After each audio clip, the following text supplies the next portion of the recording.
wọlé.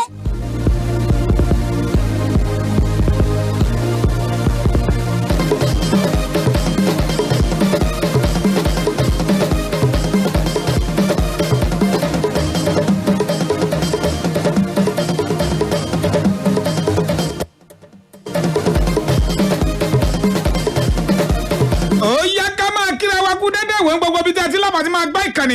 ìkànnì Splash 105.5 FM eléyìí tó wà nílé fún bọ́láfẹ́lẹ́lẹ̀ nílẹ̀ Ìbàdàn ó yàtọ̀ lọ́tọ̀ ọ̀tá ń jẹ́ òpin ní ọgbọ́dọ̀ fọ́ìsà tó àti dé lọ́sàn-án tèní pẹ̀lú àwọn òròyìn lọ́lọ́kan ọ̀jọ̀kan tó jẹ́ ti eré ìdárayá ní bíkíbí káàkiri àgbáńlá ayé lórílẹ̀‐èdè wa Nàìjíríà nípínlẹ̀ Ọ̀yọ́ àti ní ẹsẹ̀ kùkú ni àádùgbẹ́gbá ké sí torí àtúntì tó gbogbo rẹ̀ pápá àtòkè àtìsàlẹ̀ ó yá join together. tá a bá ń sọ nípa àwọn òròyìn lọ́lọ́kan ọ̀jọ̀kan tó jẹ́ ti eré ìdárayá àátún láǹfààní láti túṣu rẹ̀ désàlẹ̀ kòkò àwọn ìròyìn yàjóyàjó ilé tọ́lọ́yìnbó ń pè ní breaking news wọ́n bá ṣe ń balẹ̀ báyìí gbà òun náà làá máa fọ́n sí yín la ìyẹn lápá àti ibẹ̀ yẹn èmi nìkan kọ́ mo wà ní agbára lọ́sàn-án tèní Desmond Tutuji àgbáwo tí ò gbọ́dọ̀ báwo jẹ́ òun gangan wà lápá bí tí ọmọ jẹ́ kẹ́ lọ́pàá ti máa gbá dáadáa níbikíbi káàkiri àgbáńlá owó yé bàtà tí àwọn bọ́lẹ̀ báyìí à ń wá ẹni tí yóò ṣe sáìsì rẹ̀ àrí àti ìrí à ń padà fi ìpolówó yẹn síta ní pẹ́tọ̀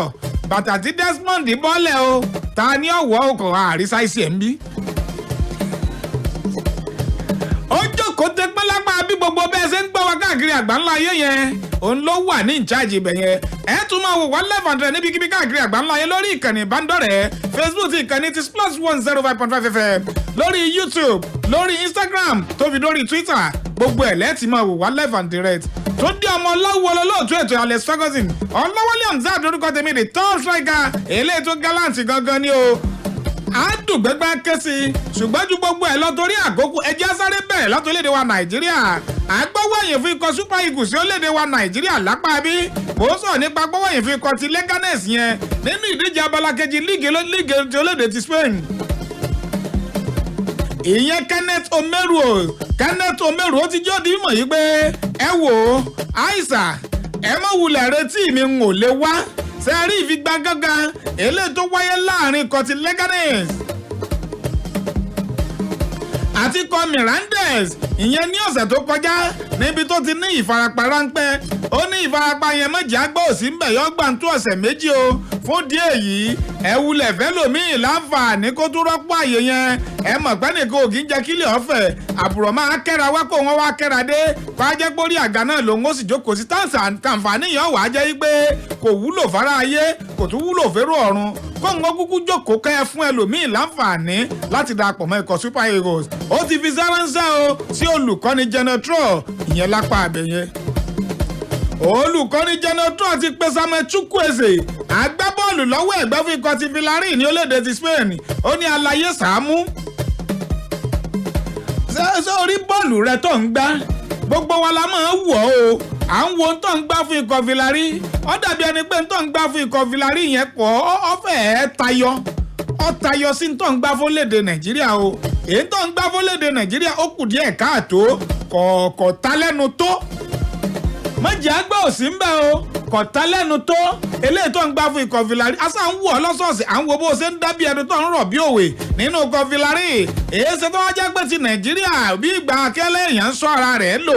kò yẹ kó rí bẹ́ẹ̀ o kò dẹ̀ yẹ kó máa lọ bẹ́ẹ̀ yẹn o àlàyé ó bẹ́tà kó up game ẹ o jẹ́ kí ìfigagbága bọ́ọ̀lù tó bá ń gbá fún orílẹ̀-èdè ti Nàìjíríà kó náà ta lẹ́nu gẹ́gẹ́ bíi ti Villarreal olùkọ́ni Genotro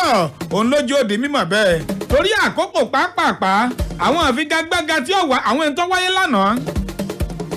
àgbọ́ èsì rẹ̀ àwọn èyí tí ó tún wáyé ní ìrọ̀lẹ́ èní tó jẹ́ líìgì ẹ mọ̀ pé Europa League ní tàná ṣùgbọ́n líìgì ti bẹ̀rẹ̀ lẹ́ni ní tìbútòrò ilẹ̀ Europe àwọn líìgì oní Friday àwọn wáyé lẹ́ni ká tó wá sọ pé tọ̀la àbí ti Sunday ju gbogbo ẹ̀ lọ Abdulkadir Adérọ̀gbà ebo ti ka Europa láàárọ̀ àbí o ti kàrópà láàárọ̀. mo ti kàrópà. bọ́ọ̀bà wa ka Europa lọ́sàn-án ọkàn lè sọ bíi méjì tí ò ní sí ti Scotland ń bẹ̀ kọ kàkà àwọn Europa bíi méjì kan àbí mélòó kan kọ wá sọ àwọn ìfigagbága àbí kí ló rò. ṣé Scotland ò play lánàá. ẹ pé ń gbà tó torí àkókò. Rangers torí àkókò ẹ jẹ́ mo ti Scotland yẹ kí n Arsenal àti Tottenham sí. kọ́ jẹ́ mélòó. kó jẹ́ mẹ́ta. àní kò wá àwọn èyí tí ò jẹ́ pé bí ọ̀nà sáìdì bẹ́ẹ̀ ọmọ pé ńgbà bá ti Arsenal jẹ Gẹ̀ẹ́sì. ṣebí Rangers àti Benfica na Scotland náà wà. ó lè sọ yẹn ẹ mọ̀ pé òkè ìtàn Ranger lọ kìí ṣe lé lọ́wọ́ àwọn olè kà mọ́ Scotland Portugal nìyẹn ọ̀yà ká resort. ẹni tó wà ná Celtic náà màlẹ́ nǹkan.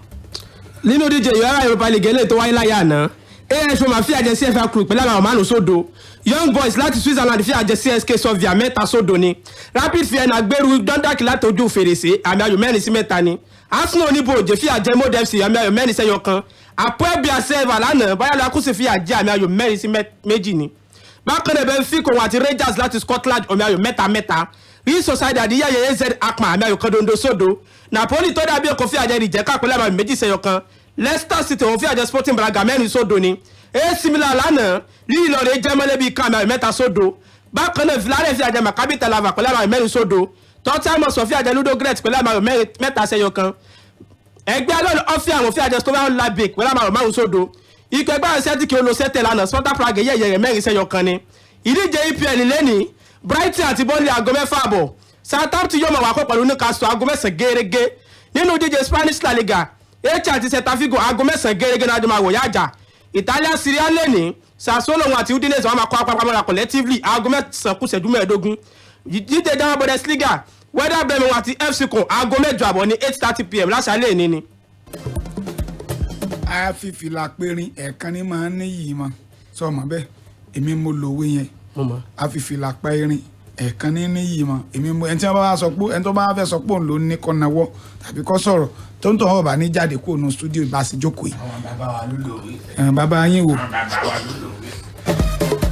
kọ̀ wá lánàá ilé rọ̀ tó bá ti wáyé ọmọ da studio rò mo ní kí wọ́n mọ̀ sọ nǹkan kan pa ọ̀rọ̀ ti Celtic àfìgbà tó sọ. àwọn tó bá la ọ tán sí ń kọ́. àwọn wo. ṣé wọn ní gbọ́ rìsọ́ọ̀tì. ebo o ti sọ rìsọ́ọ̀tì láàárọ̀. àwọn tí wàá gbọ́ lọ́sàn-án láàárọ̀ nǹkan. ewu wọn ò wò orí ẹ̀rọ ayélujára. tí wọn bá ní fóònù tó tọ́jú pé tẹ́ná sọ́bẹ̀ náà lù. wọn ó béèrè lọ́wọ́ àwọn tó bá gbọ́ ni. tẹ́ni tó bá gbọ́ náà bá mọ nǹkan tí mo sọ nǹkan. èyí ó béèrè lọ́wọ́ ẹlòmíì tàbí kó bi Google. tí ó bá mọ Google kò àníyàn èèyàn lu tọ́nà sọ́bẹ̀. ọ̀dà kò burú. ṣé bó yéjọ yóò ti gbọ́ rìsọ́ọ̀tì. ní kíni. ti Celtic ni. múra sí i wọ́n ń ràn ọ́ sí mi mo sì mọ àwọn tí ń ràn ọ́. láti ibẹ̀ gbàgbàgbà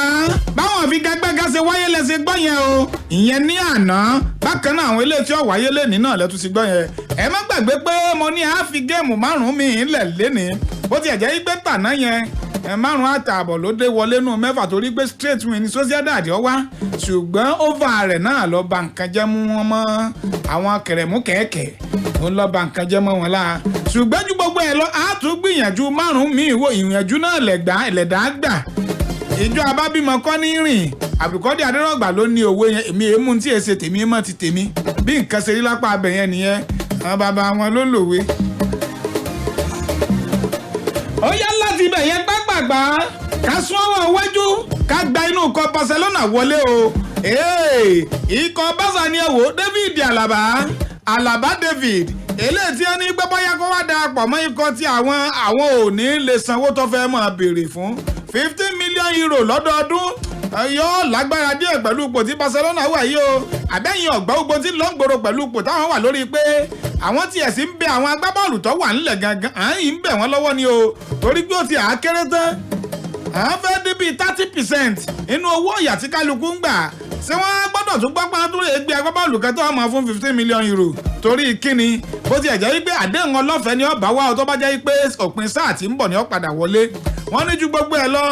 ẹyẹ kọ́lọ̀ ń kò rí àwọn pẹ̀lú Àlàbá ni o àwọn ò ní nǹkan kan tó ń fẹ́ fi Àlàbá sí pàápàá jùlọ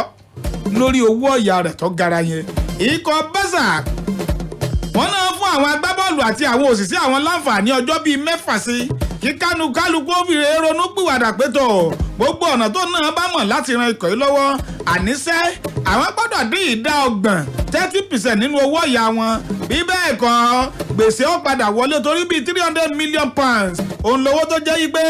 gbèsè tó lanú lẹ̀ báyìí táwọn ọ̀bá tètè wá nǹkan ṣe sí owó ọ̀yà táwọn agbábọ́ọ̀lù ń gbà ikọ̀ Barca ti á gbé ìgbésẹ̀ báyìí pé ó dáa bọ́ bá ti di inú oṣù kínní àti ẹ̀ tún wọ ọ̀nà tá a lè fi pawó díẹ̀ wọlé agbábọ́ọ̀lù 5 kan bẹ tá a gbé sórí ọjà bá a bá rí èèyàn tí ó gbé wọn Ousmane Dembele Samuel Umtiti Martin Braithwaite Charles Alena àti Junior Firpo sẹ́rí Junior Firpo hàn jẹ́ 5 wọ́n náà agbábọ́ọ̀lù márùn-ún yẹn bọ́lọ̀ ń bá jẹ́ kí alájẹ wọn wá nǹkan tiẹ̀ tó bẹ́ súwé díẹ̀ fún ikọ̀ ti Barca ó yá láti ibẹ̀ àsìdègò ikọ̀ Real Madrid ti ṣetán láti fẹjọ́ wọ́n ti fẹ́ ṣetán láti fẹ́ iṣẹ́ Sergio Ramos ní jẹ́ bẹ́ẹ̀ wọ́n náà ti ṣetán láti fẹ́ iṣẹ́ rẹ̀ lójú àdéhùn ọdún méjì tí ń béèrè fún wọ́n ṣetán láti fún un ṣùgbọ́n o kò ní í sí ẹ̀kúnwó o iye tí ń gbà náà ni ọmọ gbà tó bá jẹ́ pọ́dún méjì lọ́fẹ́ kan ó fi sí o à ń sọ pé ẹni torí pé ọ̀fẹ́ fẹsẹ̀ rẹ lójú a gbọ́dọ̀ fowó kun kò ní í sí yẹn ń bẹ̀ o ṣùgbọ́n àti ṣe tán láti fún ọdún méjì eléyìí tí ń béèrè fún pápápá ìyẹn látàpá abẹ yẹn ìròyìn eléyìí ní jágòdì yìí mọ̀ wípé ǹjẹ́ ẹ jẹ́ mọ̀ pé bí Sergio Ramos bí ṣe ń mi àwọn lọ́tún mi àwọn lọ́sì tí wọ́n ń pariwo rẹ̀ lọ́tún pariwo ẹ̀ lọ́sì pé dìfẹ́ndà rèé o ó mi àwọn ó tún ṣe dáadáa fún ìpè bọ́ọ̀lù rẹ̀ àtòrílẹ̀-èdè rẹ̀ wọ́n ní ẹ mọ̀ pé òun àti Gerard Piqué àwọn méjèèjì náà lọ́jọ́ jẹ́ ojú ọmọ lójú Olódùmarè lọ́wọ́ èèyàn fún ikọ̀ ti orílẹ̀-èdè ti Spain lọ́wọ́lọ́wọ́ báyìí béèyàn bá fẹ́ tanra èèyàn jẹ lókù àwọn anisari gbogbo àkọsílẹ̀ Sergio Ramos yẹn pẹ̀lú góò tó gbá wọlé ǹjẹ́ ẹ mọ̀ pé àwọn ibìkan ń bẹ tó ti ń tọ Gerard Piqué lẹ́yìn ẹ̀pọ̀ agbá abo ní ti ń tọ Gerard Piqué lẹ́yìn ẹ jẹ́ lójú ọjà ká padà dé ká wá ṣàlàyé ẹ̀ kó yéra wa ibi tí Gerard Piqué tó gbà ju Sergio Ramos lọ pẹ̀lú àkọsílẹ̀ tó ní ẹ jẹ́ lójú ọjà ká dé ẹ kú kalẹ̀. If you want big race, nothing's gonna stop you now. As long as you recharge with Great Nigeria Insurance PLC,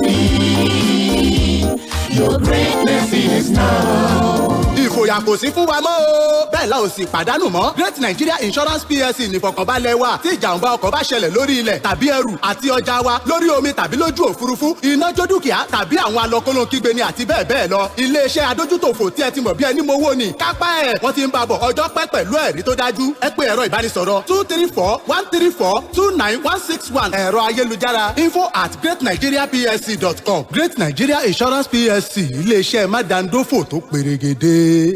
Get the best deals today on Jumia Black Friday. Oh, happy days are here again. Loud is Jumia Black Friday is live. Enjoy amazing deals on Jumia Black Friday with daily flash sales. Get the BLG 450 blender 1.5 liter for just 9,900 naira. FIFA 21 for just 22,690 naira on the 6th, 13th, 20th, and 27th of November. Be sure to use the voucher code JumiaBF to get 15% off. Terms and conditions apply. Jumia Black Friday every Friday in November. Brace up for the future. Study nursing, doctor of physiotherapy, medical laboratory science, accounting with ICANN professional certification, mass communication, criminology and security studies, software engineering, cybersecurity, biotechnology, and other relevant courses at Christland University, Abeokuta, the university arm of Christland Schools. Christland University is a world-class university with state-of-the-art laboratories, libraries, studio, entrepreneurship certification, and good accommodation within a conducive environment for learning. At Christland University, transfer to 200 and 300 levels are available at affordable rates. Top-up conversion programs are also available. Our upcoming program is law. Our fees are affordable with flexible payment plan. To apply, visit www.christlanduniversity.edu.ng or call 0813-266-3928 and 0802-304-6920. Grab this opportunity at Christland University, intellectual radiance. Ibadan, guess what? If you have been worried about getting a luxury store where you can get all kinds of drinks for both young and adults at an affordable price, here's your favorite place, the Triple W Store.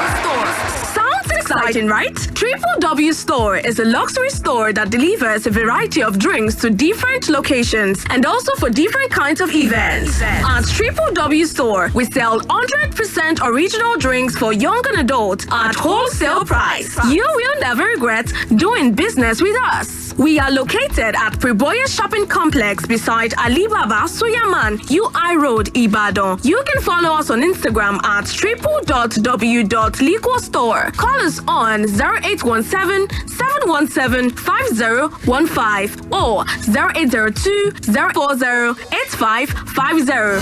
Triple W Store, your plug for premium drinks. bàbá títí kí ló dé tó ń wò bí ẹni tọkọ jálẹ̀ báyìí ó sì ń jẹ́ kó dàbí ẹni wípé mò ń foko owó tèmi táfàlà àbí èmi náà nílò owó láti rajà ni. ó dàbí ẹni pé o ò mọ bó ṣe ń lọ lórílẹ̀‐èdè yìí rárá níbo ni mo ti fẹ́ rí owó láti rajà sí ṣọ́ọ̀bù mi láàrin ọjọ́ méjì.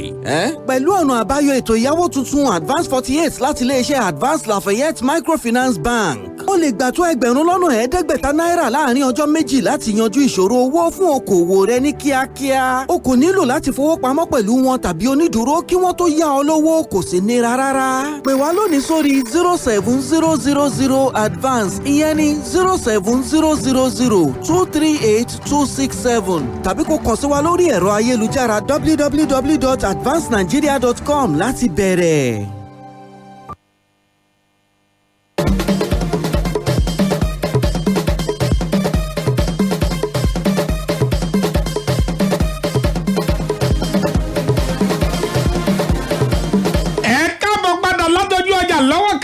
ìkànnì plus 105.5 FM nílẹ̀ fún balabẹ́lẹ̀lẹ̀ nílẹ̀ Ìbàdàn náà ni ẹ lè wò wá lẹ́fàndínlẹ̀ níbi kíbi káàkiri àgbáńlá ayé. àwọn yá pápá àpáká sún ọwọ́ iwájú lórí ọ̀rọ̀ Sergio Ramos àti Gerard Piqué náà ni o. ǹjẹ́ ẹ jẹ́ mọ̀ yìí pé bí Sergio Ramos ṣe mi àwọn tó nínú ìdíje UEFA Champions League ó ń tọ Gerard Piqué lẹ́yìn ni o torí pé Gerard Piqué góò tó ti gbá wọlé báyìí nínú ìdíje UEFA Champions League láti ìgbà tó ti wà nínú ikọ̀ Man U tó ti bẹ̀rẹ̀ sí gbá Champions League ó ti di góò 15 nígbà tí góò Sergio Ramos pé sọ̀sẹ̀ pé 14 ṣẹ̀wárán méjèèjì wọ́n ń tọ bàbá àgbàwo wọ́n ń tọ́ lẹ́yìn ni o. mò ń sọ̀rọ̀ nípa Roberto Carlos tá a bá ń sọ nípa gbọ́wọ́yìn tó mi àwọn jù nínú ìdíje UEFA Champions League Roberto Carlos náà ní sì ń léwájú báyìí góò 16 goals ó ní Roberto Carlos ló gbá wọlé nínú ìdíje UEFA Champions League kó tó ní gbó fi bọ́ọ̀lù aláfẹsẹ̀gbá lẹ̀ ṣe wá rí lọ́wọ́ èé Gerard Piqué ló tún wà lọ́wọ́ pé ó súnmọ́ Roberto Carlos nígbà tí Sergio Ramos náà tó náà gbẹnu lé tá a bá sọ nípa gbọ́wọ́ ẹ̀yìn eléyìí tó dúró déédéé nínú ìdíje UEFA Champions League tó ti mi àwọn jù láti ibẹ̀ Dani Alves mọ̀ sọ̀rọ̀ kí ni Dani wí. Dani Alves ń jẹ́ kó di mímọ̀ wípé sẹ́ẹ̀rí ikọ̀ Barcelona ó kọ wọn tí wọ́n ń jẹ́ ń gbà kan yẹn orúkọ John ni àwọn èèyàn ń wò mọ́ wọn lára lọ́wọ́ yìí orúkọ yẹn ti di kọ̀ǹdẹ̀ torí pé orúkọ ọ̀hún àwọn kan ti bà orúkọ yẹn jẹ́ ó ní àwọn management tó wà nínú ikọ̀ Barcelona wọ́n ti bà iṣẹ́ rere eléyìí tí àwọn tó ti wá síwájú iṣẹ́ rere tí àwọn yẹn tò kalẹ̀ ráwọn management ti ń bẹ̀ láti bí ọdún bíi mélòó kan sẹ́yìn báyìí wọ́n ti bà iṣẹ́ rere yẹn jẹ́ o ó lóun ó fi ọ̀rọ̀ tó ń àpèjúwe ó ní gbogbo àkókò tó ń ṣẹ̀ṣẹ̀ darapọ̀ mọ́ ikọ̀ Barca eku ń ké bí eku ẹyẹ ń ké bí ẹyẹ gbogbo ọmọ èèyàn tí ń bẹ̀ ní fọ́ọ̀mù bí ọmọ èèyàn o ó ní ṣùgbọ́n òǹgbà tó bùṣe gàdà tó bùṣe gèrè ẹ mọ̀ pé bí ọdún 8 ọ̀tọ̀ọ̀tọ̀ òun ni Dani Alves lòun kọ Barca ó sì gba ife ẹ̀yẹ tí ń lọ bíi 23 23 trophies ló gbà nù kọ Barca ó ní gbà tó kú bí ọdún 2 tó ń kú yẹn ó ní gbogbo nǹkan bẹ̀rẹ̀ sí ní rú gbùrùgbùrùgbùrùgbùrù lọ́ba di wípé àwọn alákòóso eléyìí tó wà ń bẹ̀ lákòókò ìgbà náà wọ́n wá bẹ̀rẹ̀ sí ní máa ṣe gbogbo ẹ̀ ní ìpàsípayọ àbòsí wá bẹ̀rẹ̀ bí ìtagbà ní wako epo kẹ́ni mọ́ni inú ni bí ni tẹ̀m̀bẹ̀lẹ̀kún ó ní gbogbo ẹ̀ lọ́wọ́lé tó Barca wà ń gbà náà lọ́hùn o látara àwọn tó jẹ́ olórí ó níbi tó gbà wọlé ní àárín àwọn olórí gẹ́gẹ́ ló gbà wọnú kọ Barca ó ní láti ìgbà náà ló ti á di wípé gbogbo nǹkan ò lọ déédéé mọ́ o torí pé wọ́n ti tójú ilẹ̀ mọ́lẹ̀ ni Dani Alves ló sọ bẹ́ẹ̀ o oníṣẹ́rí ńgbà tó ń fẹ́ kó òun kọ Barca ń jẹ́jẹ́ mọ̀ yìí pé kò wú òun kóun ó fi kọ Barca lẹ̀ ṣùgbọ́n tóun ń béèrè fún òun rí i pé kìí ṣe nǹkan tí ó ní ikọ̀ yìí lára láti ṣe fóun oníṣùgbọ́n àwọn alákòóso yìí ṣe ní ẹ̀kọ́ tí ikún tí ẹ taari ìpàkọ́ ẹ̀yìn pé kọ̀kàn mi ìlú kọ̀kàn mi wọ́n ń lù o débi wípé òun sì à ń wò wípé a máa ṣe wípé òun ò rí ẹgbẹ́ bọ́ọ̀lù kàrìn tó lè gbóhùn ni olójú ẹsẹ̀ náà ni ikọ̀ Juventus dẹ̀ ti wáyé gbé tọ̀ ọjà máa bọ̀ ń bí ó lọ sí wò wípé bílẹ̀ yìí ọ̀bá gbèmí ń wọ́n máa gbalẹ̀ mí lọ o níbi tí a ti fẹ́ mi fẹ́ bùkátà mi ó nídìí tó ń fi lọ nìyẹn ó ní ìjẹ́jọ́ mọ̀ yìí pé òun ọ̀bá tiẹ̀ tó wá padà wá nù kọ Juventus nígbà tó ń fẹ́ kúrò torí pé àwọn kan bá òun sọ̀rọ̀ yìí pé padà máa bọ̀ ńlẹ̀ ìsọwọ́ gbá bọ́ọ̀lù rẹ̀ kò tí ì ju tó ti lè gbá bọ́ọ̀lù náà kọ Barca lọ torí pé ẹ̀yin bá gbogbo àwọn agbọ́wọ́ apá abi tó ń gbà náà ọ̀pọ̀lọpọ̀ àwọn tí ó jẹ́ pé wọ́n ń lámìlaka káàkiri àgbáńlá ayé lákòókò yẹn kò tí ì ṣe ń tó sì tá a sì tí ì lè sọ ipò bẹ́tà rẹ̀ lẹ́yìn tó túmọ̀ sí pé ó sì lè kópa ó lóun tiẹ̀ tí a fọkàn sí pé òun wọ́n padà ó ní ṣùgbọ́n tẹ́ ẹ bá rí ìṣesí àwọn àgbàyà kan nínú ikọ̀ Barca pẹ̀lú bí wọ́n tiẹ̀ ṣe ń sọ ó ní wọn ò tún wá realize pé àwọn ṣe òun ó ní bó ń ṣe decide yẹn pé ẹ wo òun ò padà wá mọ́ ó ní sẹ́yìn fẹ́ gbọ́ bá wọn bá rè wàhálà tó ṣẹlẹ̀ recently níbi tí Lionel Messi ti yarí pé òun ń lọ ìyẹn lópin sáà ó ní ìjẹ́jẹ́ mọ̀ yìí pé lára àfẹ́ tóun ní síkọ̀ yìí òun pe Lionel Messi ní òun kan òun wá sọ fún pé aláyé ọmọ àpọ̀ rẹ̀ ọ̀rẹ́ pàtàkì lèmi àti ẹ ìmọ̀ràn tí màá gbà ọ́ ni wípé má ì tí ì kú o sórí àwọn pípù yìí wọ́n fẹ́ sọ lẹ́nu ni o òun sì mọgbọ́n tí wọ́n ń dá wọ́n fẹ́ ba orúkọ rere àti eléyìí tó ti ń ṣe é bọ̀ lọ́dún tó ti pẹ́ yẹn wọ́n fẹ́ gbabẹ̀ mú ọ sọmọ pé ìjà mi ń bẹ tó gbé bẹ́yẹn bá jà á nígbà téèyàn bá fẹ́ kọ ẹ̀gbin mi ń bẹ téèyàn bá kọ́ báyìí èèyàn jẹ̀bi lóòótọ́ èèyàn jàre o ṣùgbọ́n èèyàn padà jẹ̀bi torí ọ̀pọ̀lọpọ̀ etí tó bá gbọ́ àlọ kì í sábà gbọ́ àbọ̀ mọ́ o onírú tí wọ́n fẹ́ ṣe fún ẹnìyẹn o wọ́n fẹ́ bà àkọsílẹ̀ rẹ jẹ́ ni ọ̀wá mọ tó ṣe ọ̀rọ̀ tí mo fẹ́ sọ yìí fi yá mi má ì tí ì kúrò nínú ọkọ̀ Barca lọ́dún yìí jẹ́ kí gbogbo rògbòdìyàn kó já rodò lọ mú mi kí gbogbo rẹ̀ ó ti lọlẹ̀ bọ́ọ̀bà tí a kú òǹgbà náà mọ̀jì ó ṣe jẹ́ pé ìjà ló fi kú òun ọkọ̀ yìí torí pé a lè fi ìwọ wé mi o ọmọ pé òun wá darapọ̀ mọ́ yín ni ó tiẹ̀ jẹ́ pé òun náà pé òun lọ́dún mẹ́jọ ṣùgbọ́n ju gbogbo ẹ̀ lọ ìwọ bẹ̀rẹ̀ ń bẹ̀ ni o fún díẹ̀ yìí tiẹ̀ yàtọ̀ sí ti tóun gbìyànjú láti bá wọn lu ọdún yìí kanlẹ̀ kó tó di pé ó kú òun bẹ̀ Lionel Messi ó ló sì gbà sóun lẹ́nu wípé ọ̀rẹ́ kò sí wàhálà nítorí wí òun ti gbọ́ o ó ní ìdí nìyẹn tí Lionel Messi fi dúró ó ní bí bẹ́ẹ̀ kọ́ ẹ̀yà ìbá ti fò tipẹ́tipẹ́ bí nǹkan ṣe rí nìyẹn nínú ikọ̀ ti Barca lápá bí láàrin ìṣẹ́jú bíi mélòó kan akúdédé wòye ọ̀gbẹ́ni Tìjání Olókodáná aka eye service fún gbogbo ilé. akúdédé wòye àtọkùn akúdédé ògbó ara lé. Mr. Ago. akúdédé wòye àtọkùn akúdédé ògbó ara lé akujime ni ọ̀pọ̀lọpọ̀ láti lókè pé èmi yìí ṣe àgọ́ Abdulwasi Muhammadu Yusuf Akọ́rẹ́dé Fojì kò ní gbà. ẹ̀yin náà lẹ sọ pé àgọ́ yín ní ọ̀dà díẹ̀ kan jò ní. mọ̀pínpẹ̀ èmi àti ẹjọ́ ń fa àjọ ń ṣe kàngbọ̀n lórí ọ̀rọ̀ àgbà table tennis mo sì ní àgọ́ mi ní ó padà dá díẹ̀. ta kàngbọ̀n náà máa ń lò ta kàngbọ̀n. àjọ ń ṣe kàngbọ̀n kì í ṣe kàngbọ̀n mo ṣe wúlò tèmi mo ṣe lóhùn ta kàngbọ̀n ní bí mi ṣe fẹ́ lò tèmi mo ṣe lóhùn. ọ lè ba Yorùbá jẹ́ fún àwa tá a jẹ́ Yorùbá gidi. ṣe bẹ́ẹ̀ ti sọ pé ẹ̀yin lẹ lùwé kan. ẹ̀yin táwọn bá wa dààmú jàre.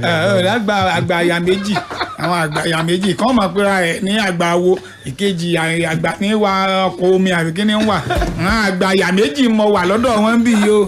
àwọn ń chop nọkù lórí ọ̀rọ̀ mi ẹ̀yin ń chop nọkù lórí ọ̀rọ̀ tèmi àbí ẹjẹ́ àjọ múra sí ẹjẹ́ àjọ tẹ̀ ọwọ́ wájú níbi tí a nílé ìta ṣẹ̀ṣẹ̀ tọ́ tá a jọ tá a ṣẹ̀ṣẹ̀ fíìmù ṣẹ̀ṣẹ̀ bẹ̀rẹ̀ wọ́n ṣẹ̀ṣẹ̀ bẹ̀rẹ̀ báyìí gangan ni ọ̀tọ̀ ni fíìmù tébù tẹ́nísì ọ̀tọ̀ ni tájọ máa fojú ara kò sí wàhálà ọ̀gbẹ́ni Olókodáná ẹja máa bá ètò lọ ntí ẹja máa bẹ́tò bọ̀ ntí a. bẹ́ẹ̀ yóò fètò lọ mi ń wò dà sétò. ètò tẹ́ ẹ gbé wá àbí ẹja wo ikọ̀ Barcelona gẹ́gẹ́ bí Dani Alves sọ ó ní pé ìṣòro tí ń bẹnu kọ Barca kì í sára àwọn agbábọ́ọ̀lù ló wà ó lára àwọn tó jẹ́ management gangan ni. ẹ tá a bá ní ká wo nǹkan tó sọ èmi rò bóyá pé kì í ṣe lára àwọn management nìkan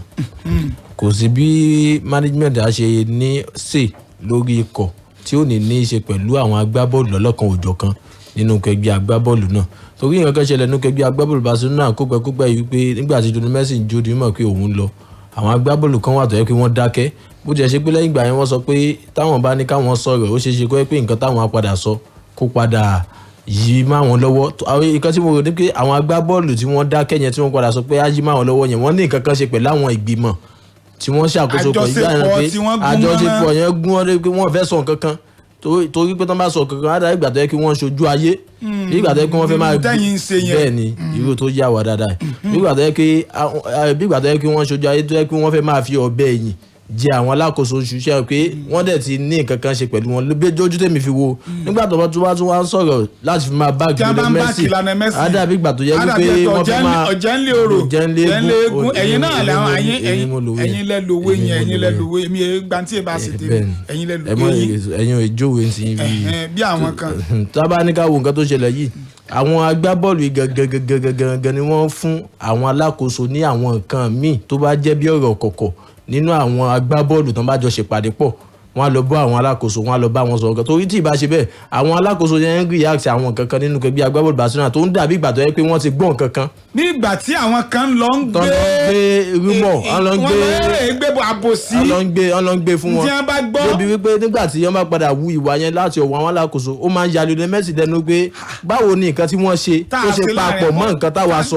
fún ní èyí á jẹ́ pé àwọn kan bóyá bí àwọn agbábọ́ọ̀lù láti orílẹ̀-èdè Spain tó jẹ́ àgbáwo ní gbogbo agbábọ́ọ̀lù àwọn ni wọ́n lọ sọ nǹkan tí wọ́n bá sọ ń pàdé láàrin àwọn agbábọ́ọ̀lù tó fi dórí paycos gan nǹkan kan ṣẹlẹ̀ lórí paycos tí Lionel Messi jòdì mọ̀ pé ní paycos tá a ti ọkọ̀ gbà ó ní gbẹ́lẹ̀ kejì kò mọ bó ṣe dọ́dọ̀ àwọn alákòóso èsì látọ̀dọ̀ àwọn alákòóso ló náà fi padà wò pé ó ṣe jẹ́ pé òní ń kọ́ àwọn yòókù. ó ṣe jẹ́ pé èsì yẹn ó bá nǹkan ìpàdé táwọn ṣe jẹ lálẹ́ àná mu tó fi jẹ́ pé nǹkan táwọn dẹ̀jọ́ sọ yìí àwọn ò fi jáde sí ẹ̀ fún àwọn oníròyìn láti kọ́ àárín àwọn agbábọ́ọ̀lù nìkan ló wà bó wa ló ṣe dé ọ̀dọ̀ àwọn alákòóso fún díẹ̀ yìí á jẹ́ pé àwọn agbábọ́ọ̀lù kan wà nínú kẹgbẹ́ agbábọ́ọ̀lù Barcelona tí wọ́n ṣiṣẹ́ pọ̀ pẹ̀lú àwọn alákòóso gẹ́gẹ́ bí mo dẹ̀ ṣe sọ tẹ́lẹ̀ ní wípé alákòóso ọkọ̀ ò lè ṣe kankan nínú kẹgbẹ́ agbábọ́ọ̀lù láì ní í ṣe pẹ̀lú àwọn agbábọ́ọ̀lù lọ́lọ́kan òjọ̀ kan tó ṣiṣẹ́ kọ̀pẹ́kọ̀pẹ́ Gerard Piqué fẹsẹ̀ rẹ̀ lójú bẹ́ẹ̀ni bóyá bí ọdún bíi mẹ́ẹ̀lò bí ó máa lọ bí ọdún àìpé 2024 ní iṣẹ́ yẹn máa tó close by. ó dẹ̀ tún gba paycut ó dẹ̀ gba paycut. ó tún gba paycut láì bá agbábọ́ọ̀lù kankan sọ. òun kan ó dá decide lára lọ́dọ̀ àti mo fẹ́ gba paycut káàtì ẹ̀ náà bóyá pé wọ́n jọ sọ táwọn agbábọ́ọ̀lù kan yarí kan lẹ̀ pé ṣe o tóun padà wá lọ máa rò pé ó ti sọ tó fẹ́ ṣe tẹ́lẹ̀ ṣùgbọ́n òun dìde sọ pé fúnra òun wọ́n kàn sàdédé gbọ́ ni pé ó fẹsẹ̀ òun dẹ̀ gba paycut. atọ́kùn tá a bá wò dáadáa a rí pé a lè fi gbára bú igun kankan náà gun méjèèjì ṣé tábà wọn tó ń ṣẹlẹ̀ nínú ọkọ̀ kọ̀ọ̀kan a rí pé ìyẹn orin ti di àtọ́gún ọ̀gbìn orin sì ti di àtọ́sí káàkiri àgbáláyé nínú bọ́ọ̀lù aláfẹsẹ̀gbá kò sí ikọ̀ kankan tó ní lẹ́mìí àti sí sùúrù ọlọ́jọ́ pípẹ́ mọ́ pé bóyá a fẹ́ rebuild o pé rebuilding process pé bóyá nǹkan kankan ti wá ṣẹlẹ̀ ẹ ti ẹ̀já dúró ọdún kan ọdún méjì káfi wójútù sí ti bá ń ṣe ikọ̀ bí ó ṣe pé tí nǹkan bá ti ní tí ìṣòro kan bá ti dé sí ikọ̀ kan lọ́wọ́lọ́wọ́ wọ́n ń fẹ́ kí solution wá ní kíákíá kátúnṣe dé ní kíákíá fàpẹrẹsì bóyá wọ́n ra gbábọ́ọ̀lù kan tí wọ́n ti ra gbábọ́ọ̀lù yẹn dé irú yìí tó ṣẹlẹ̀ sí ikọ̀ Man U ní sáà tó kọjá tí Bruno Fernandes dé tí àtúnṣe dẹ̀ dé ní kíákíá láàrin miracle yẹn lè ó dà yẹn pé kálukú ń wá kiri magic ni wọ́n wá tí ó sì lè ṣẹlẹ̀ tí ò lè rí bẹ́ẹ̀ kò é sábà rí bẹ́ẹ̀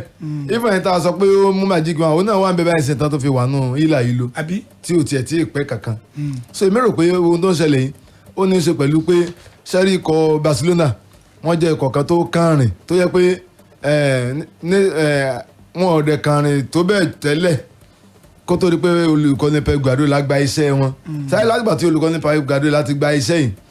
yìí iṣẹ́ kankan ò padà tẹ́ wọn lọ́rùn mọ́ mo máa tẹnumọ́ nǹkan kan lẹ́yìn bóyá ẹnìkan láàrin wa máa tẹnumọ́ nǹkan kan láàrin wa bíbẹ̀ pé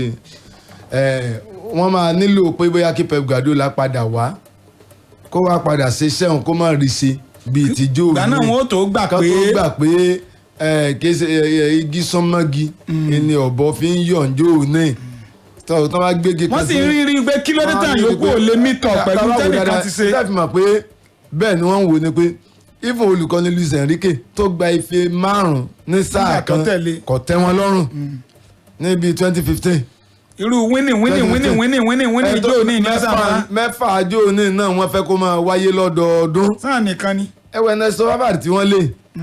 kò burú tó ẹni tí wọ́n lọ gbà. ó dáa ju kìkì sẹ́tẹ̀ lọ dáadáa ọ̀nà yẹn jìn síra wọn ọdọọdún ní gba líìgì tí wọ́n fi lé ṣùgbọ́n nǹkan tí ń ṣe iṣẹ́ kò tẹ́ wọn lọ́rùn. wọ́n sàn wá ta ni ó ṣerú tí ọkùnrin ijó ní ń ṣe Pep Guardiola tí ó máa ṣe bẹ́ẹ̀ fún wọn lọ́dọọdún ibi ìṣòro gbà wọlé nu. àwọn yòókù ò ní gbá bọ́ọ̀lù. ibi ìṣòro gbà wọlé nu tábẹ́sẹ́rí ó máa ń ní í ṣe pẹ̀lú pé ó dàbí pé kánìkan ti gbọ́ ètò yín tán sìn ẹ ṣètò bẹ́ẹ̀ ṣe á ṣètò tán wọ́n tó fẹ́ gbọ́ sport wọ́n tó lọ gbọ́ sport tí ò tó irú ìtẹ́yìn sí i so yóò máa kò ní dá létí ẹni tí ń gbọ́ bọ̀ká sọ pé tẹ́ni ẹ wọ́n kọ́ gbọ́ wọ́n gbọ́ dáadáa wọ́n gbọ́ tán so ẹ̀yin wá bọ́ sórí ètò ẹ̀yin náà tó bẹ̀rẹ̀ sí sọ tí wọ́n tó farabalẹ̀ gbọ́ ti tọ̀dọ̀ yín náà bọ̀ká ti kọ́kọ́ rí nǹkan tó dáa ká padà máa rí nǹkan tí ò tó ń tí wọ́n ṣe mọ́ kì í dáa mọ́ létí àwọn èèyàn so mi rò pé tó ń ṣẹlẹ̀ pẹ̀lú ikọ̀ Barcelona náà wọ́n máa nílò láti lọ gba Pep Guardiola padà tí ó wàá padà wá bóyá ife kan ló wá bá wọn gbà lọ́dún kan o tó fi kù wọ́n lórí so tó lọ́dún kejì bóyá tó rí kan náà gbà bóyá líìgì ni bóyá kọ́pádì rẹ̀ tìrùtù ní ọ̀sán padà ṣẹlẹ̀ mọ́ wọ́n á wò pé kò mọ̀ rí bẹ́ẹ̀ mọ́ lọ́dọ̀ tiẹ̀ náà àjẹpẹ́ bá a ṣe bẹ́ẹ̀ la pọ́ mọ́ nù. àjẹpẹ́ àyòkú náà ti ń gbẹyọ kọ̀ọ̀kan fa náà ó yẹ ká ti máa fomi lò ó so èmi rò pé tó ń ṣẹlẹ̀ nu kò gbogbo tó ṣẹlẹ̀ kò ní í ṣe pẹ̀lú agbára kò sì ní í ṣe pẹ̀lú olùkọ́ni kankan. ọ̀dà ẹ jẹ́ àfẹsẹ̀ kan dé ojú ọjà ń wọ̀n gbàgbé géèmù 5 tí mo ní mo fẹ́ filẹ̀ ọ wà ńlẹ̀ ń bí ṣùgbọ́n ẹ jẹ́ àmọ́ fọkàn bàbá ẹ jẹ́ sáré lójú ọjà ká padà dé torí pé wọ́n ti dìbò wọ́n yìí ti kéde èsì ìbò ta ló gba player of the month nínú ikọ̀ Chelsea wọ́n ti kéde ta la gbá bọ́ọ̀lù ọ̀hún ẹ jẹ́ dójú ọjà ká padà dé ká gbà síra wàhálà ẹ kú kalẹ̀.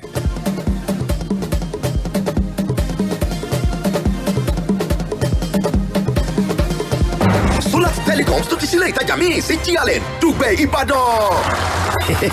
Ọ̀pọ̀ ti kọjá sísún Solar Telecoms ti kó àwọn electronics àtàwọn ohun èlò inú ilé tó yanrantí wọ̀lú flat screen àti curve TV tí ń kọ́ mọ̀nàmọ́ná sùn lọ bìbà ìbáṣe Samsung, Camocool, Nexus, Panasonic àti bẹ́ẹ̀ bẹ́ẹ̀ lọ ló fẹ́. Bẹ́ẹ̀ sì ni AC, generator, deep freezer, erinmọ̀ sílíkì fíríjì àti gas cooker lówó tí ò gani lára tó sì láròpẹ́ ń bẹ lónìrànràn. Smartphones lóríṣiríṣi ń kọ́ kàn sí Solar Phones and Electronics Store tuntun ní nọ́mbà 15 Ọbáfẹ́mi Awólọ́wọ̀ Way GLN Dùgbẹ̀ nìbàdàn lónìí bó o bá ti ra tẹlifíṣàn àtọkàn òjọ̀kan electronics tó o bá fẹ́ ló máa fi ẹ̀bùn kàbìtìkàbìtì ṣe fàjẹ́. Ó yá gbéra Solar Phones and Electronics Store tuntun ní GLN Dùgbẹ̀ ló ti ń ṣẹlẹ̀ lọ́wọ́ yìí. Telephone 0907 434 9785 tàbí 0701 684 1630 tàbí kẹ́ ẹ lọ sí www.solatonline.ng fún àlàyé ní kíkún. Solar Telecoms ọ̀gá ńlá káfàtà. Hello, Foodco anniversary promo is here.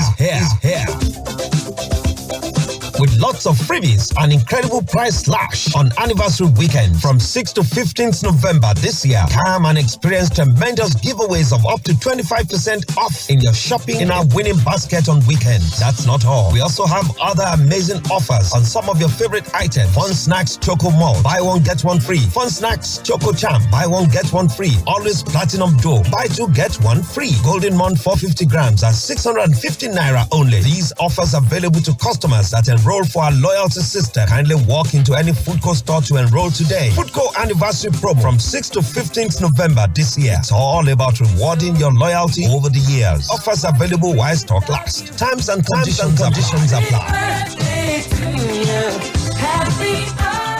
Do you wish to stop the failure and join the success train in your IELTS examination? If your answer is an affirmation, then join the train today at You Fit Fly 8 weeks intensive coaching in preparation for IELTS examinations for online and physical classes and score 7.5 and above from experienced tutors with 98% success rate. At You Fit Fly 8 weeks intensive coaching, you stand the chance to win scholarship opportunities, free visa counseling, learning materials, and take part in mock examination. Our physical classes are organized with well-observed social distancing. Would you rather join the success train today as the Stream 6 lectures will begin on Monday, 2nd November 2020? Visit You Fit Fly office, Oluyole Main Estate, Ring Road, Ibadan, or better still call 0901 111 1190. With You Fit Fly, your success is guaranteed. You Fit Fly says, stay safe. Do you want to study in the United States of America? Have you been wondering where to start? Then this is for you. Education USA, the U.S. State Department's official source, and U.S. Higher Education invites all students who are interested in studying in the United States to participate in our virtual college fair on November 18 and 19 from 10 a.m. to 3 p.m. For students seeking a bachelor's degree, the undergraduate fair will be on Wednesday, November 18, while for students interested in a master's or PhD, the graduate fair will be on Thursday, November 19. There will be over 100 qualified U.S. colleges and university representatives sharing information about their institutions, the application process, and scholarship opportunities. There will also be presentations on the student visa process and student safety. Education USA advisors will show you the 5 steps to U.S. study. The virtual fair is free, but you must register in advance. For additional information and to register, please visit our Facebook page, Education USA Africa Connections. Registration closes on November 12. Don't miss this opportunity.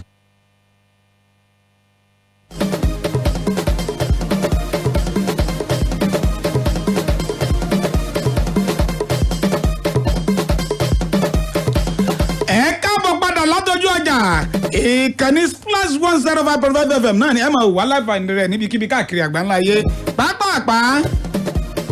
nílẹ̀ Gẹ̀ẹ́sì Carlo Ancelotti oníṣẹ́ rí lọ́la ọjọ́ sátidé àwọn dúró tìkanra ní torí pé àwọn ṣetán láti dákú ìṣòro eléyìí tí ń bá ikọ̀ Man U fínra lọ́wọ́lọ́wọ́ báyìí ẹ mọ̀ pé Man U àná wọ́n ṣẹ̀ balẹ̀ bàgẹ́ látòlédè Turkey níbi tí ikọ̀ ti Istanbul Basaksehir tó ti rèé fìyà jẹ wọ́n àná wọ́n dé ó ní wọ́n sì tún wá gbá ìfigagbága láago kan àbọ̀ lọ́sàn-án ọ̀la lẹ́yìn tó túmọ̀ sí pé wọn ò tí ì ní farabalẹ̀ o eléyìí tó yẹ pé àwọn ò tún fi dákú ìṣòro eléyìí tí ń bá wọn fínra káàkiri olùkọ́ni Carlo Ancelotti ní jó di mímọ̀ bẹ́ẹ̀ o ó ní lọ́sàn-án ọ̀la àwọn make sure pé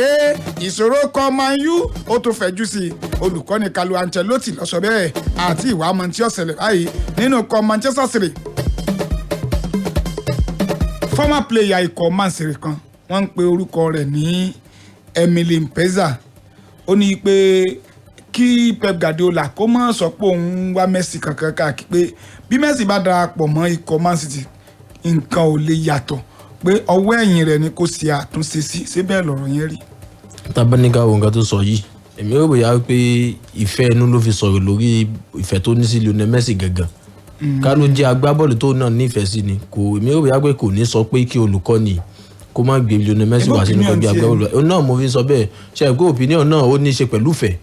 interest téèyàn bá ní lórí ọ̀rọ̀. bẹ́ẹ̀ ni tábánikà wo Lionel Messi kò sí ikọ̀ ilé tí Lionel Messi fẹ́ darapọ̀ mọ́ jákèjádò ilẹ̀ àgbáláyé tí ó ní jẹ́ plus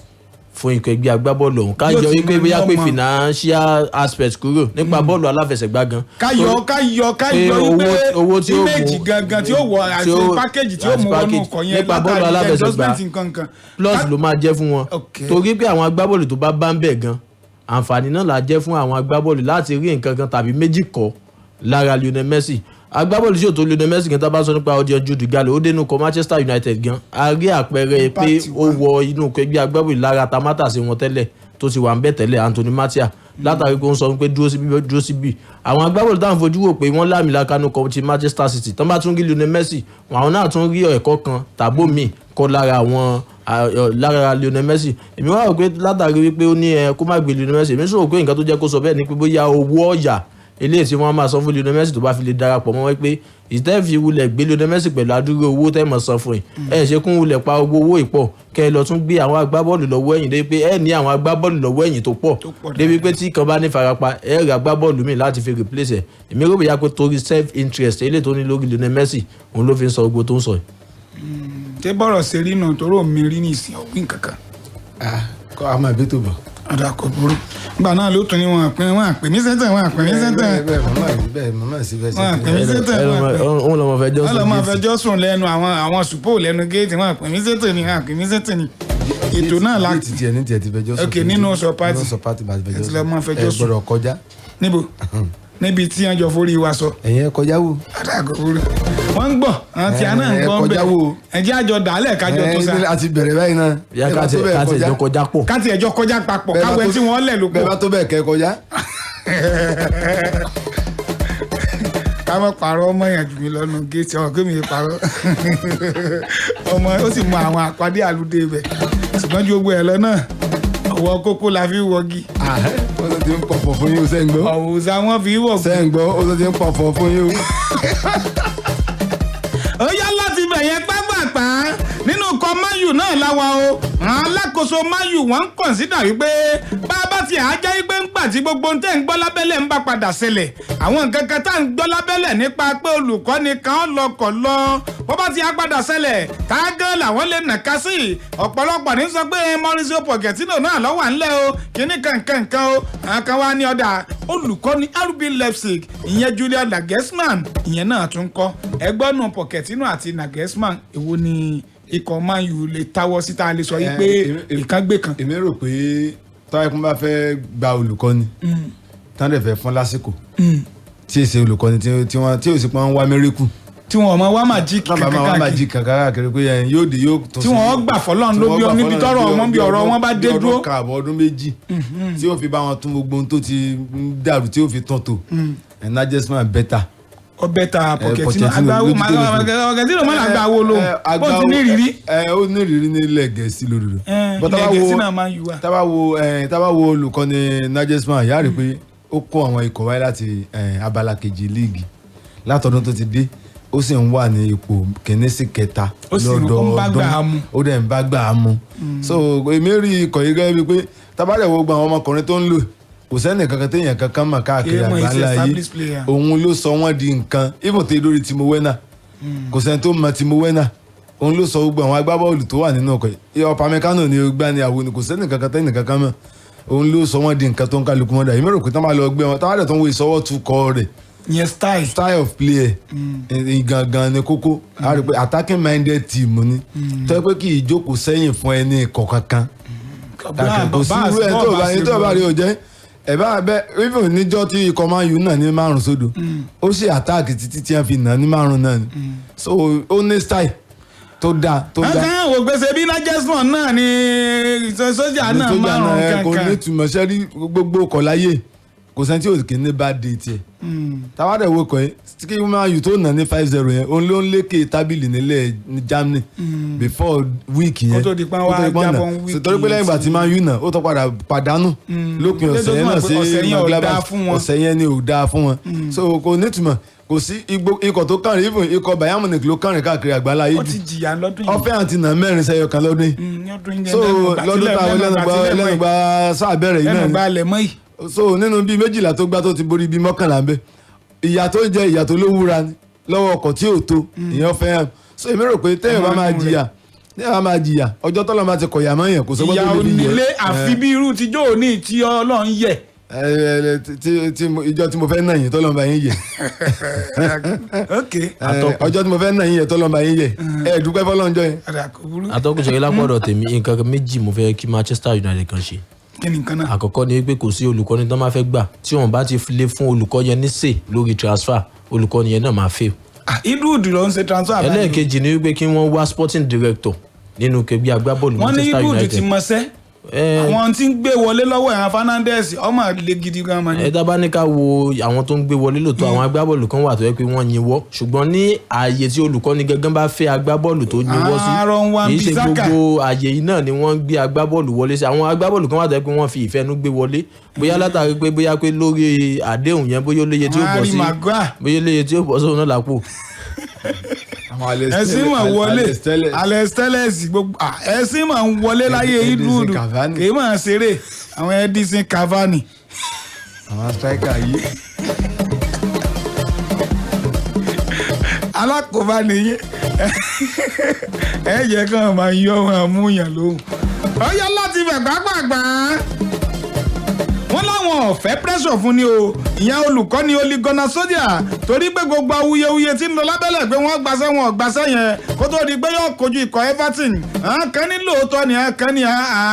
ńbolẹ̀ ti gbọ́ lẹ́nu àwọn alákòóso ẹ sáfẹ́ kó wàhálà sí bàbá yìí lágbádá lẹ́yìn tí ò sì yẹ kó rí bẹ́ẹ̀ àwọn èèyàn náà wọ́n ń sọ bẹ́ẹ̀ o olùkọ́ni Ole Gunnar Solskjaer ó sọ̀rọ̀ kan o àwọn èèyàn complain wípé kí ló dé tó yọ Eze Tuanzebe nínú ìfigagbága àwọn àti àwọn Istanbul pé kí ló yọ Tuanzebe fún àti pé kí ló dé tó jẹ́ pé ìwọ tó ń wá go ọyọ Tuanzebe ó tún wá yọ Donny van de Beek tó jẹ́ pé attacking minded midfielder ni ọwọ́ á fi ó sì fi McTominay àti kílò kọ̀ Nemanja Matic tó jẹ́ pé àwọn yẹn jókòó sẹ́yìn ni ó sì fi wọ́n lẹ̀ agbábọ́ọ̀lù tó wá jẹ́ attacking minded láàrin wọn ìyẹn Van de Beek ó sì yọ kúò lóòótọ́ ẹni tó gbé wọlé náà lè attack o pé kí ló dé ńgbà tó epo ń wá góò ní tó yọ ìkan kúò lára àwọn tó jẹ́ defensive midfielder yẹn ń lè pé méjì ni wọ́n kọ́ ọ̀yọ́ kẹ́kọ̀ọ́ pé àwọn tẹ̀ ń bá gbàgàn o wọn threat yín náà lọ gbogbo wọn chance tán ní náà wọn utilize wípé kí ló fà á ọ wá ní pé àkọ́kọ́ ti Transebe tí wọ́n béèrè yẹn òun rí pé ó ti gba yellow card kan ló ń fi yọ pé ẹni tí Van de Beek yẹn style kan tó ń fẹ́ change sí ló jẹ́ kó òun gbé jáde pé ọ̀sásàlàyé yẹn. àtàbáwò rẹ̀ rárí pé ó ní í ṣe pẹ̀lú pé irú ọmọ tó ti gba yellow card yẹn láti fi ṣe excuse pé yẹn fẹ́ yọ kò sábúrú ń bẹ̀ torí pé agbọ́wọ́ yẹn tí ò dẹ̀ tí ì less experience dáadáa. pé ó tún lè rí kọ́mítì. Fosumesa tó padà ṣe foul kejì àpò position yẹn ni Transebe máa wà ó ṣe second foul yẹn èsì rẹ̀ fi fún yellow card red card even ti Fosumesa yẹn gan lọ́nà ẹ̀tọ́ gangan straight red ló yẹ kó jẹ́ torí pé last man gan ni foul tó padà ṣe níjọ́ yẹn so èmi rò pé ogun tó ń ṣẹlẹ̀ ó ní í ṣe pẹ̀lú pé kólúkọ yẹn náà ronú sí ti bá ń ṣẹlẹ̀ torí pé tó yẹn bá tó lè lọ ṣọ́ọ̀tì ẹnìkan nínú irú ìfẹsẹ̀wọnsẹ̀. àwọn náà wọ́n ní ṣe bá mọ̀ pé ó ti gba yẹ́lò. gbogbo àwọn olólùfẹ́ àwọn tí sọ̀rọ̀ yẹn náà sọ pé ó sì mọ̀ pé ọmọ ti gba yẹ́lò pọ̀ mọ́ èké ni. tí ọ̀yẹ́ ò ti yọ àní ọ̀mọ ti ń ṣe. so láti yọ pẹ̀lú yẹ́lò card tó ti gbà táwádìí ọmọ yẹn náà jọ yẹn náà rí pé bóyá Piano òun àti Harry Maguire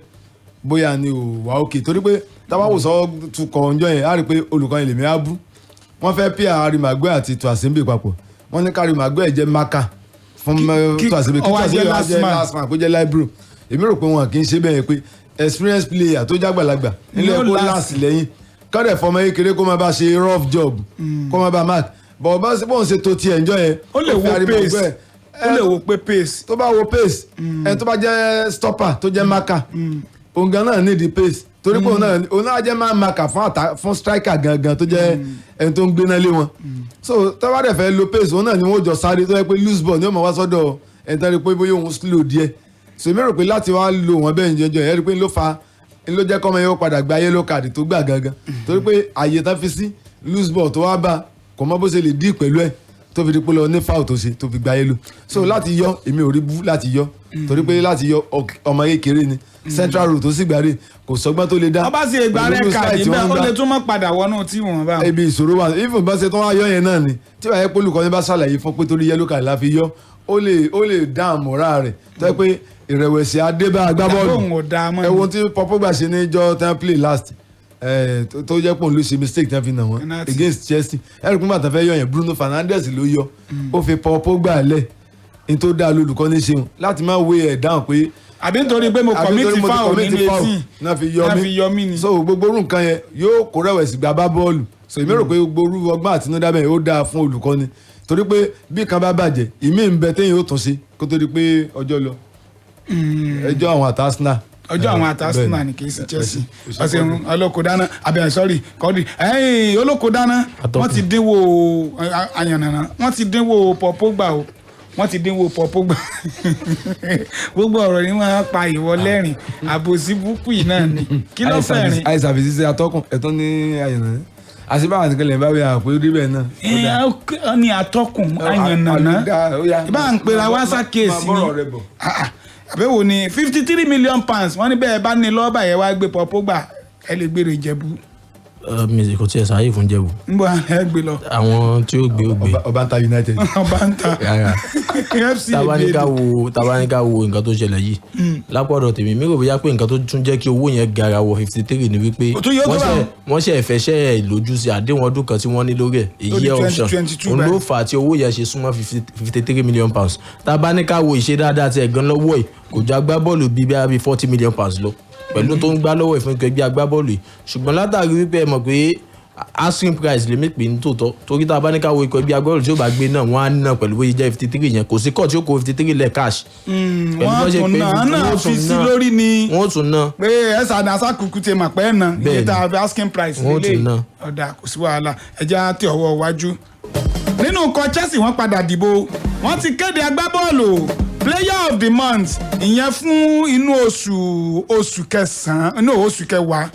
October player of the month àwọn tó jẹ́ olólùfẹ́ ti dìbò Edward Mendy òun náà ló padà borí o òun ló wà lókè téńté 64.2% òun ló fi lẹ́ni tó gbẹ́nu lè tẹ̀lé lẹ́yìn o ìyẹn Hakim Ziyech tó ní 10.3%. bí nǹkan ṣe rí lápá abẹ̀yẹn nìyẹn èní gangan lọ́jọ́ bí rẹ o DJ AY ọ̀kan pàtàkì lára àwọn DJ tó gbóúnjẹ fẹ́gbẹ́ tó tún gbàwó bọ̀ nílé iṣẹ́ wa lápá bí nìyẹn bóyá ìkànnì wa àkọ́kọ́ yọ̀bọ̀ ìkànnì wa lẹ́ẹ̀kejì gbogbo àwọn èèyàn náà ṣe DJ AY òní lọ́jọ́ bí rẹ̀ DJ AY at 51 happy birthday to you long life and prosperity ẹni kí ni ẹ̀yin ẹ̀bẹ̀ pé ká ẹbí léèrè ń máa parọ́ ọmọ ẹni àjọ wà ẹ já wo àwọn géèmù tó wà ńlẹ̀ ẹ má fọkàn bá mi bọ́ o ẹ mú báírò tẹ bá ti akọ tí ọba yé yín ẹ má wulẹ̀ ní mi lára pé kóòdì ẹ má béèrè kóòdì ẹ gbé lọ bẹ́ẹ̀ ṣe gbé lọ náà nù síbi ẹ bá ti máa ta èmi ọmọ kóòdì kankan tẹ bá wá kó tí máa pè tí ọba yé yín dáadáa ẹ lè rí wò ní orí Instagram @Ọláwálé Hamzat top striker @Ọláwálé Hamzat top striker máa post ẹ̀ síbẹ̀ máa dẹ̀ post ẹ̀ sí jẹ́ kọ́mọ̀ fan family tó bá ìdarapọ̀ mọ́ kankan nu méjì ó kọ́kọ́ follow rẹ o kó tó di pé o lè rí wò bí nǹkan ṣe rí nìyẹn géèmù àkọ́kọ́ Southampton àti Newcastle gbogbo àwọn tí mo fẹ́ pè yí èní wọn ó gbà Southampton àti Newcastle wọn ó gbọ́ ara wọn both team to score and over 2.5 ni both team to score and over 2.5 Southampton Newcastle ẹlẹ́ẹ̀kejì orílẹ̀-èdè Germany mọ́ lọ Werder Bremen àti FC Köln Werder Bremen straight winning and over 2.5 ni straight winning and over 2.5 ẹlẹ́ẹ̀kẹta orílẹ̀-èdè Russia PFC Sochi òun àti FC Uva lórílẹ̀-èdè Russia nìyẹn o straight winning fún PFC Sochi àti over 1.5 ni o straight winning fún PFC Sochi àti over 1.5 ẹlẹ́ẹ̀kẹrin mo wálé pátápátá lórílẹ̀-èdè Scotland ikọ̀ Ross County òun àti Livingston over 2.5 ni ẹgbẹ́ yàn over 2.5 ni sẹ̀wárẹ́ lẹ́ẹ̀karùn-ún gangan ilẹ̀ ẹ̀ta lónìí Sassuolo àti Udinese straight winning fún Sassuolo pẹ̀lú over 1.5 straight winning fún Sassuolo pẹ̀lú over 1.5 márààrún nìyẹn ẹ̀yin dẹ́ ẹ̀ bá gbọ́ dáadáa ó dorí Instagram o àbí jẹ́ kọ́mọ̀ fan family ní Facebook bí nǹkan ṣe rí nìyẹn ibi láti sáwélé ẹ̀mọ́ ìbínú ṣùgbọ́n à ń lọ à ń padà bọ̀ ní o láàrin ìṣẹ́jú kan sí méjì á tún padà títí ọ̀la tá àbí ọ̀làbò ọ̀la yẹn lágelu ní lọ́la láago 12 lọ́sàn-án lágelu FM ibẹ̀ láti gbà síra wa lọ́la títí ọ̀la yẹn 08098 29 37 37 Ọláwálé Hamzat lórúkọ tèmi rè tọ́sọ̀ ẹ̀gẹ́ ilé tó gallant gangan Ascalavi oya gibẹ̀. Splash FM la wa fẹ́ máa gbọ́ Splash FM òun wa fẹ́ máa gbọ́. Splash 105.5 FM, the integrity station. Here is 105.5. accessing 105.5. one station, all the hits. 105.5. Splash. ǹjẹ́ ká máa kíra wa kú dédé ìwé gbogbo bíi tẹ́tí láfa àti máa gbọ́ ìkànnì Splash 105.5 FM eléyìí tó wà nílé fún Bálá Fẹ́lẹ́lẹ̀ nílẹ̀ Ìbàdàn.